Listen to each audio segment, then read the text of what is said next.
যত বেশি প্র্যাকটিস করবে তত তুমি তোমার ভুল জায়গাগুলি খুঁজে পাবে।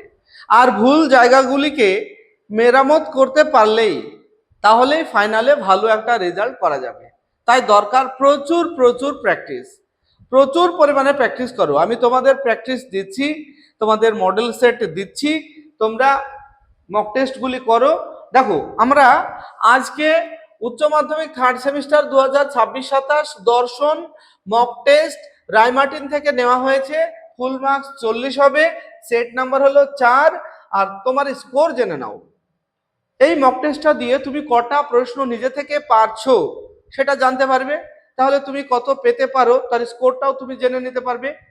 সেটা অবশ্যই আমাদের কমেন্ট সেকশনে জানাবে। আমরা এই চ্যানেলে বাংলা, ইতিহাস, রাষ্ট্রবিজ্ঞান, শিক্ষাবিজ্ঞান আর দর্শন 5টা সাবজেক্ট একেবারে 100% তোমাদের পাশে রয়েছি। তোমরা শুধুমাত্র আমাদের চ্যানেলটিকে সাবস্ক্রাইব করে পাশে থাকবে। আমরা তোমাদের নোটস, সাজেশন, মক টেস্ট, সমাধান সব কিছু দিচ্ছি। শুধু তোমরা চ্যানেলটিকে সাবস্ক্রাইব করে পাশে থাকো। আর যারা ফেসবুক থেকে দেখছো তারা পেজটিকে ফলো করে আমাদের পাশে থাকো, তাহলে ব্যাস সব কিছু পেয়ে যাবে। তো চলো কথা না বাড়িয়ে আমরা শুরু করি মক টেস্ট। কারণ আমরা যত বেশি মক টেস্ট করব তত বেশি আমাদের ভুলগুলিকে খুঁজে পাবো।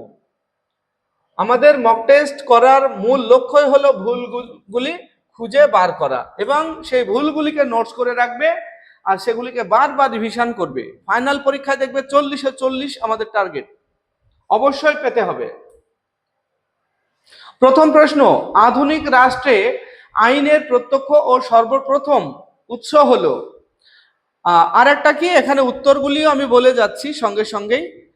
তোমরা নিজে থেকে যেটা পারবে সেটা তো বুঝতেই পারবে, আর যেটা তোমার অজানা সেটার উত্তর সঙ্গে সঙ্গে পেয়ে যাবে। কারণ অ্যান্সার কি পরে দিলে তোমাদের ভিডিওটি আবার পুনরায় ব্যাকে গিয়ে দেখতে হয়, একটা সমস্যা। তাই তোমাদের সেই সমস্যা দূর করার জন্য তোমাদের অনুরোধে আমি সঙ্গে সঙ্গে উত্তরগুলি বলে দিচ্ছি। তাহলে এখানে দেখো, আধুনিক রাষ্ট্রে আইনের প্রত্যক্ষ সর্বপ্রথম উৎস হলো আইনসভা, ন্যায় বিচার, ধর্ম না প্রথা। এখানে আইনসভা। আধুনিক রাষ্ট্রে কিন্তু আইন এর উৎস আইনসভা, কিন্তু আমাদের প্রাচীন যুগের কথা যদি বলা হয় তাহলে প্রথা হয়। যদি এখানে আধুনিক রাষ্ট্রের কথা উল্লেখ না থাকতো তাহলে কিন্তু এটা প্রথা হতো, মনে রাখবে।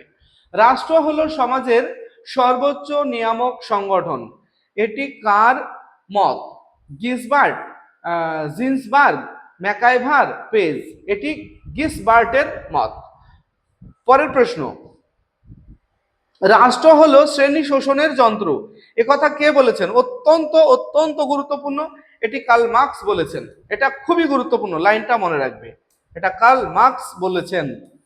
পরের প্রশ্ন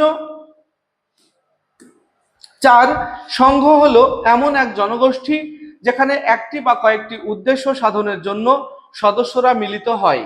এটি কার মত? ম্যাকাইভার ও পেজ, অগরবান, ম্যাকেনজি, উইলিয়াম লিলি। এটা ম্যাকাইভার ও পেজের মত। পরের প্রশ্ন, সমাজ হলো সামাজিক সম্পর্কের একটি জটিল জাল, যা জটা জাল, যে সম্বন্ধের দ্বারা প্রত্যেকে তার সঙ্গীর সঙ্গে আন্তঃসম্পর্ক যুক্ত। এ কথা কে বলেছেন? এটা অত্যন্ত গুরুত্বপূর্ণ প্রশ্ন।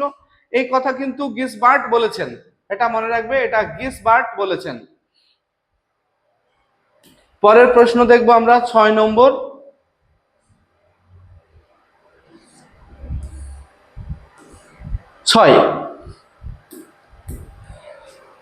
রেস কোয়াজিট্যান্স বলতে দেকার্ত যা বোঝাতে চেয়েছেন তা হলো বিস্তৃত পদার্থ, চিন্তাশীল সত্তা, জড় পদার্থ, প্রকৃতি।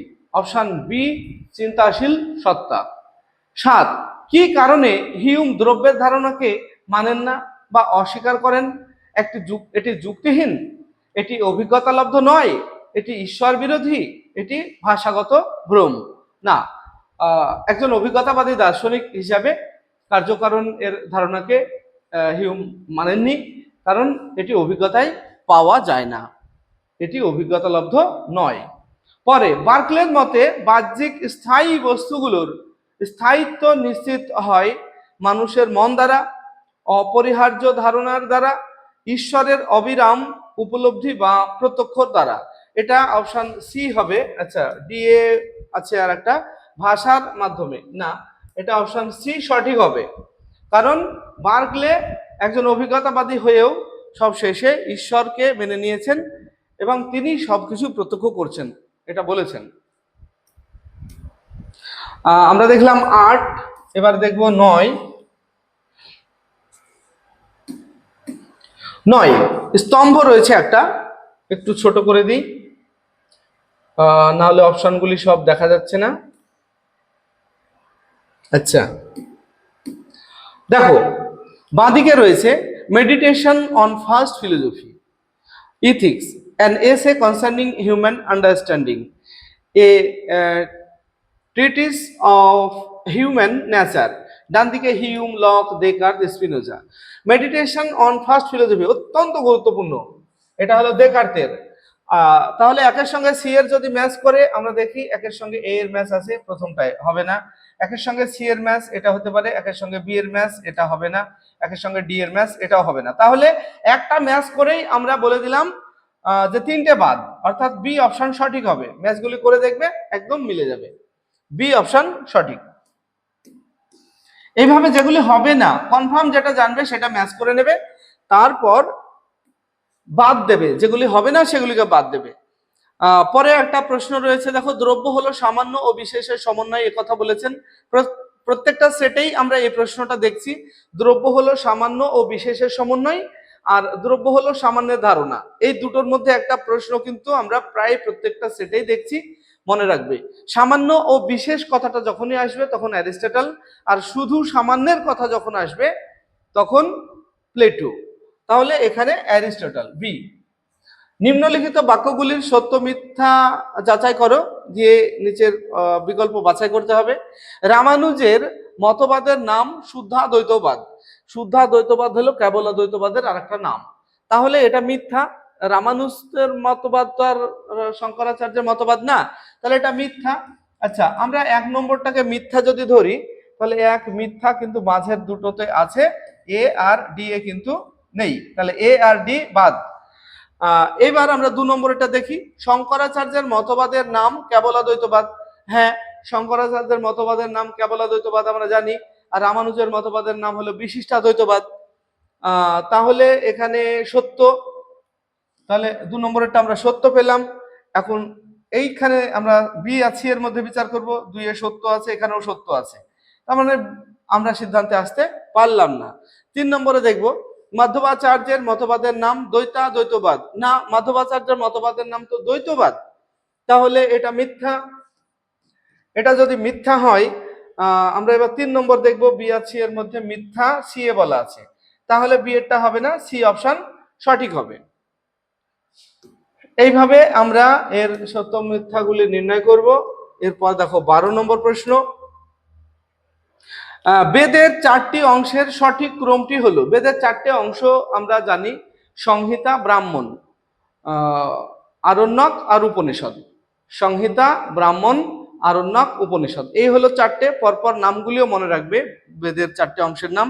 তাহলে এভাবে সাজিয়ে নাও, তাহলে কোনটা হবে দেখো, সংহিতা, তার মানে ৪ আগে, সংহিতা, ব্রাহ্মণ ২, ৪, ২, আরণ্যক, উপনিষদ। তাহলে ৪, ২, ১, ৩, ৪, ২, ১, ৩, ৪, ২, ১, ৩, ডি অপশনটা সঠিক হবে। এই ৪টে অবশ্যই সিরিয়ালি মনে রাখবে তোমরা। এরপর আমরা দেখব ১৩ নম্বর প্রশ্ন। ১৩ নম্বরে দেখো, সত্য মিথ্যা এখানেও। আরণ্যক ও উপনিষদ হলো বেদের জ্ঞানকাণ্ড। আমরা জানি বেদের যে ৪টে অংশ, তার মধ্যে প্রথম দুটো হলো কর্মকাণ্ড আর শেষের দুটো হলো জ্ঞানকাণ্ড। তাহলে আরণ্যক আর উপনিষদ বলছে জ্ঞানকাণ্ড। হ্যাঁ, তাহলে ঠিক বলা আছে। ১ নম্বরটা ঠিক। আমরা এখানে দেখবো, এই দেখো, একে সবগুলিতে এফ বলা আছে, কিন্তু বি এ ঠিক বলা আছে, তাহলে এ হবে না, সি হবে না। আমরা সঠিক উত্তর পেয়ে গেলাম, বি এরটা হবে। এবারে দেখবো ১৪ নম্বর।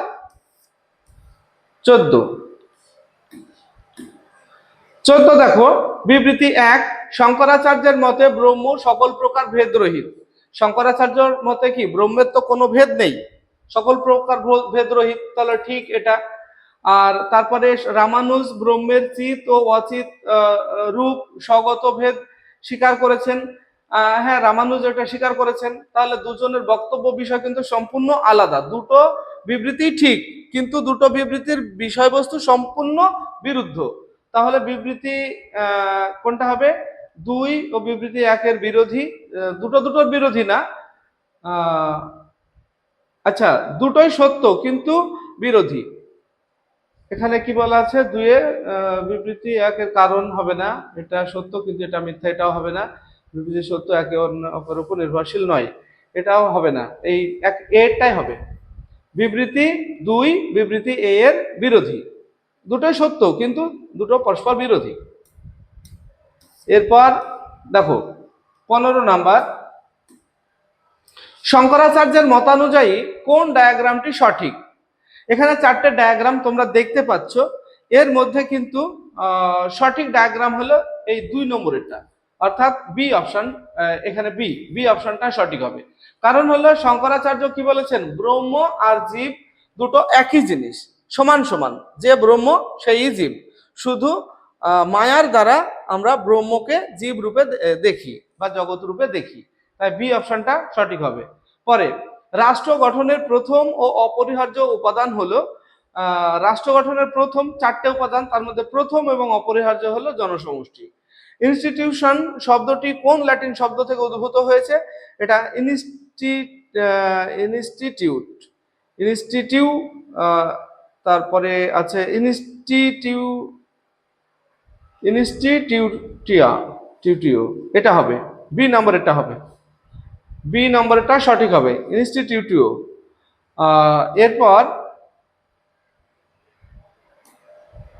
এরপর আমরা দেখব 18 নম্বর।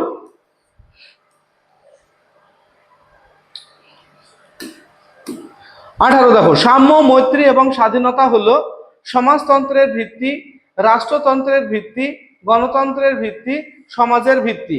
অপশন সি, গণতন্ত্রের ভিত্তি। পরে, অনুষ্ঠান বা প্রতিষ্ঠান হলো সেই সব প্রচলিত কর্মপদ্ধতি যার মাধ্যমে গোষ্ঠীর কার্যাবলীর বৈশিষ্ট্য সূচিত হয়। এটি কার মত? এনসার বার্নস, অগবান ও নিমকাফ, ম্যাকাইভার ও পেজ, ম্যাকেনজি। এটা হবে অপশন সি, ম্যাকাইভার ও পেজ। পরের প্রশ্ন 20, সোসাইটি গ্রন্থটির লেখক হলেন ম্যাকিয়াভেলি, ডিডি রাফেল, ম্যাকাইভার ও Page, Aristotle. Option C, MacIver ও পেজ। বিবৃতি, পরে আবারও একটা বিবৃতি রয়েছে। 1, উপযোগবাদীরা ইউথেনেসিয়াকে সমর্থন করেন। এটা ঠিক। তারপরে বলছে বিবৃতি 2, ইউথেনেসিয়া দুঃখের পরিণাম হ্রাস করে সুখের পরিণাম বৃদ্ধি করে। হ্যাঁ, এটাও ঠিক, মানে এই উপযোগবাদীদের মতে। তাহলে এটা হবে বিবৃতি 2 হলো বিবৃতি 1 এর কারণ। বি অপশনটা সঠিক হবে। এরপর আমরা দেখব 21 দেখলাম, এবার 22 নম্বর। 22, সঠিক ক্রমটি বেছে নাও। অসহনীয় রোগ যন্ত্রণা থেকে মুক্তি লাভের জন্য রোগী নিজেকে মেরে ফেলার সম্মতি দেবে। সঠিক ক্রমে সাজাতে হবে। এই মৃত্যু ঘটানোর ব্যাপারটি কোনো চিকিৎসকের সহায়তায় হবে। 3, রোগীর কাছে রোগীর যন্ত্রণাটি অসহনীয় বোধ হবে। 4, সেই রোগ নিরাময়ের সম্ভাবনা ভবিষ্যতে যে নেই সেই ব্যাপারে নিশ্চিত হতে হবে। তো এটাকে যদি আমরা সাজাই তাহলে দেখব 3 নম্বরটা আগে আসবে, সব আগে, তারপরে 4 আসবে, তারপরে 1, তারপরে 2, অর্থাৎ বি নাম্বার অপশন সঠিক হবে। এরপর আমরা দেখব 23, 2019 সালের 14 ফেব্রুয়ারি ভারতীয় সেনারা যখন জম্মু কাশ্মীরে পুলওয়ামা অঞ্চল দিয়ে কনভয়ে যাচ্ছিল তখন জঙ্গিরা আত্মঘাতী বোমা বিস্ফোরণ ঘটায়। তার ফলস্বরূপ ভারতীয় সেনারা শহীদ হন উপরে উল্লিখিত ঘটনায় জঙ্গিদের আত্মঘাতী বোমা বিস্ফোরণ কোন ধরনের আত্মহত্যা? জঙ্গিদের ক্ষেত্রে বলছে এটা। বাধ্যতামূলক পদার্থবাদী আত্মহত্যা, উগ্র পদার্থবাদী আত্মহত্যা, ঐচ্ছিক পদার্থবাদী আত্মহত্যা, না অহংবাদী আত্মহত্যা? এটা হলো ঐচ্ছিক পদার্থবাদী আত্মহত্যা জঙ্গিদের ক্ষেত্রে। পরে 24, সমাজের মানদণ্ড হলো সামাজিক সম্পর্ক, সামাজিক সম্পর্ক সম্বন্ধে সচেতনতা বোধ, সামাজিক সম্পর্ক ও সামাজিক সম্পর্ক সম্বন্ধে সচেতনতা বোধ কোনোটিই নয়। এর অপশন সি সঠিক হবে, সামাজিক সম্পর্ক ও সামাজিক সম্পর্ক সম্বন্ধে সচেতনতা বোধ। 25, শূন্যস্থান পূরণ করো। এনভায়রনমেন্ট শব্দটি উৎপত্তি ফরাসি শব্দ ড্যাশ থেকে। এটার সঠিক উত্তর হবে এ, এনভায়রন। পরের প্রশ্ন, রামানুজের মতে জীবের মুক্তি লাভের উপায় হলো যথার্থ জ্ঞানের অভাব বা অবিদ্যা, মায়ার দৃষ্টি, ঈশ্বরের অদৃষ্টি, ঈশ্বরের কৃপা লাভ করা। ঈশ্বরের কৃপা লাভ করা। পরে দেখবো আমরা 27, শঙ্করাচার্যের মতে মায়ার প্রভাবে ব্রহ্ম জগৎ রূপে প্রতিভাত হন।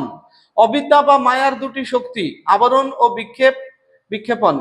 আবরণ রূপ অভাবাত্মক শক্তির দ্বারা অবিদ্যা বা মায়া নিজের অধিষ্ঠানকে আবৃত করে রাখে, আর বিক্ষেপ রূপ ভাবাত্মক শক্তির দ্বারা অবিদ্যা সেই অধিষ্ঠানে অন্য এক মিথ্যা বস্তুকে আরোপ করে।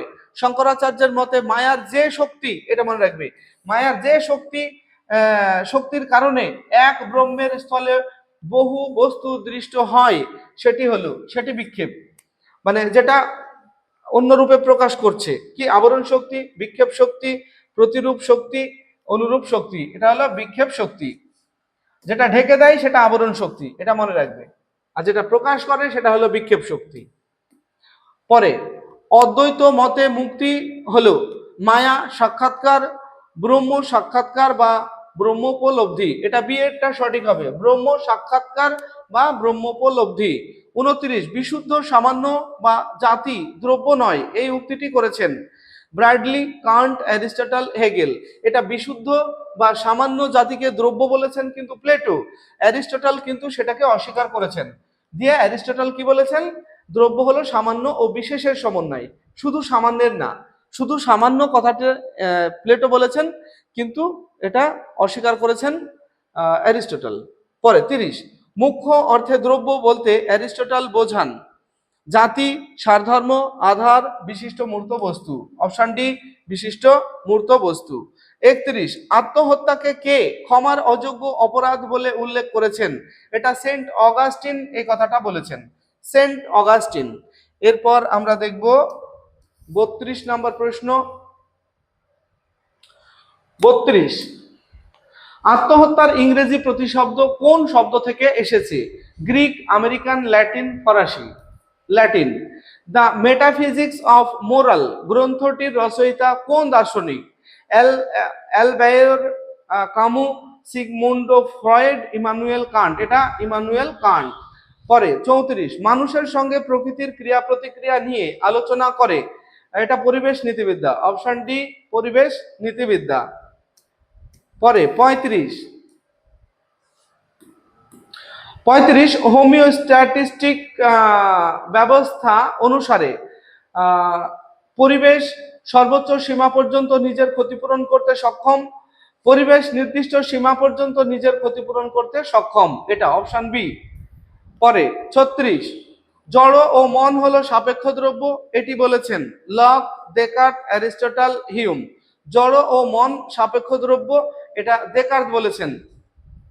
দেকার্তের মতে তিনটে দ্রব্য, ঈশ্বর, মন ও জড়। ঈশ্বর নিরপেক্ষ দ্রব্য, মন আর জড় হলো সাপেক্ষ দ্রব্য। এরপর 37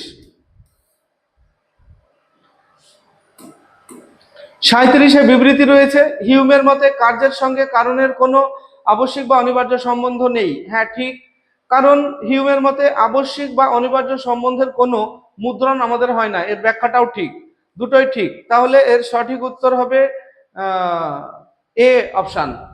এ এবং আর উভয় ঠিক, এবং আর এ এর সঠিক ব্যাখ্যা। আচ্ছা, এরপর আমরা 37 দেখলাম, এবার 38 দেখব। এখানেও একটা বিবৃতি রয়েছে। এ, দেকার্তের মতে দ্রব্য হলো গুণের আধার বা আশ্রয়। এটা ঠিক, কারণ আমরা জানি দেকার্তের মতে দ্রব্য গুণের আধার।